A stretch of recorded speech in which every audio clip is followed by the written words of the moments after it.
كان يرجو لقاء الله فإن أجل الله لآت وهو السميع العليم. Ahsanallahu ilaikum wa barakallahu fiik. Ana ingin bertanya, Ustaz.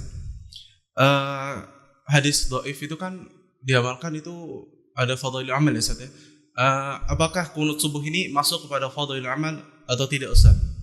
Barakallahu fiik wallahu yahfizuka fi ilmakan. Assalamualaikum warahmatullahi taala wabarakatuh. Assalamualaikum warahmatullahi wabarakatuh.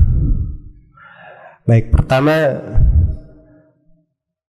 terkait dengan hadis tentang fadhail amal. Hadis tentang fadhail amal itu pada hadis yang lemah itu memang ada pendapat sebagian ulama. Bukan seluruh ulama ya. Ada pendapat sebagian ulama yang membolehkan beramal dengan hadis yang lemah di fadhail amal dengan beberapa syarat. Ingat, itu pun ada syaratnya beramalnya. Kalau dia bisa memenuhi syarat ini, silahkan. Syarat yang pertama, kelemahannya tidak terlalu kuat.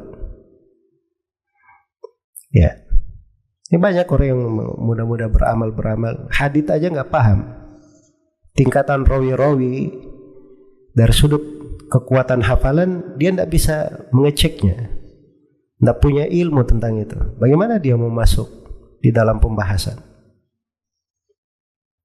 Yang pertama, syarat pertama. Syarat yang kedua, hadits lemah itu dia bukan membentuk hukum sendiri, tapi dia masuk ke dalam keumuman syariat yang sudah tetap hukumnya. Iya. Jadi ada hukum sudah jelas. Ya. Misalnya keutamaan la ilaha illallah sudah jelas. Nah, dia masuk di dalam sebagian keutamaan la ilaha illallah, lemah di situ. Maka itu kalau tidak begitu keras kelemahannya, itu boleh diamalkan. Ini menurut pendapat yang membolehkan. Kemudian syarat yang ketiga, ketika dia amalkan atau dia sandarkan, jangan dia berkata Rasulullah bersabda begitu. Dia jazmkan, tapi dia sebut dengan bahasa telah dinukil dari Nabi, telah datang atau telah ada nukilan dari Nabi, atau semisal dengan itu. Jelas ya? Kenapa semua pensyaratan ini ada? Karena para ulama itu tahu bahwa Nabi Shallallahu Alaihi Wasallam itu bersabda sebuah ucapan yang sangat dahsyat sekali, diriwayatkan oleh lebih 100 orang sahabat. Nabi bersabda, "Man kadzaba alayya muta'ammidan falyatabawwa maq'adahu minan nar."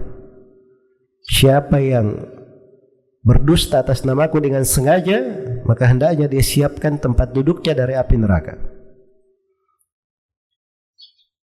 Di sebagian riwayat, "Man taqawwala alayya bima lam aqulhu falyatabawwa maq'adahu minan nar." Siapa yang menyandarkan ucapan kepadaku apa yang aku tidak ucapkan, hendaknya dia siapkan tempat duduknya di dalam neraka.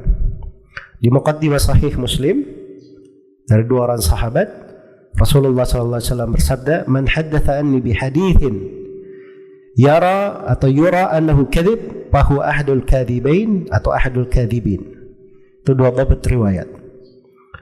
Siapa yang bercerita dariku siapa yang bercerita dariku sebuah hadits, padahal hadits ini dia pandang atau dia sangka hadits itu lemah atau hadits itu dusta. Kata dusta itu di bahasa orang Hijaz kadang bermakna keliru. Dia sangka keliru. Maka dia adalah salah satu dari dua pendusta atau salah satu dari para pendusta. Jadi ini hukum-hukum tegas dari Nabi Sallallahu Alaihi Wasallam. Karena itu tidak boleh seorang bergampangan ya masuk di dalam hal-hal tersebut. Itu yang pertama, terkait dengan fadhail amal. Kemudian yang kedua, kunut subuh itu terkait dengan ahkam, bukan terkait dengan fadhail amal. Tidak syah di situ beramal dengannya karena dia terkait dengan apa? Terkait dengan hukum. Dia menambah hukum di sholat subuh, kunut subuh. Artinya kalau memang kunut subuh Nabi Shallallahu Alaihi Wasallam di dalam kehidupannya, maka itu akan dinukil dalam riwayat yang sahih. Ternyata dia hanya dinukil dari riwayat seorang rawi yang bernama siapa? Abu Ja'far Ar-Razi, Isa bin Maimun atau Isa bin Abi Isa, dan dia ini disepakati oleh ahli hadis tentang kelemahannya, tentang kelemahan riwayatnya. Iya, dari sudut rawinya.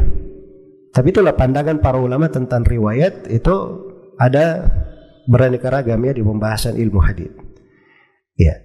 Jadi kalau misalnya seperti ulama kita yang memfatwakan haditsnya lemah, tapi kalau misalnya kita berada di tengah masyarakat, mereka kunut subuh, maka kita sholat di belakangnya, kita ikut kunut subuh, nggak ada masalah. Itu diambil dari dalil-dalil lain, nggak mesti dari dalil itu, diambil dari dalil-dalil lain. Nah, itu pembahasannya panjang, itu banyak fikihnya di situ. Cuman banyak orang yang kadang kurang paham hal-hal yang detail dan teliti seperti itu. Semoga Allah memberi taufik kepada semuanya. Wallahu ta'ala alam.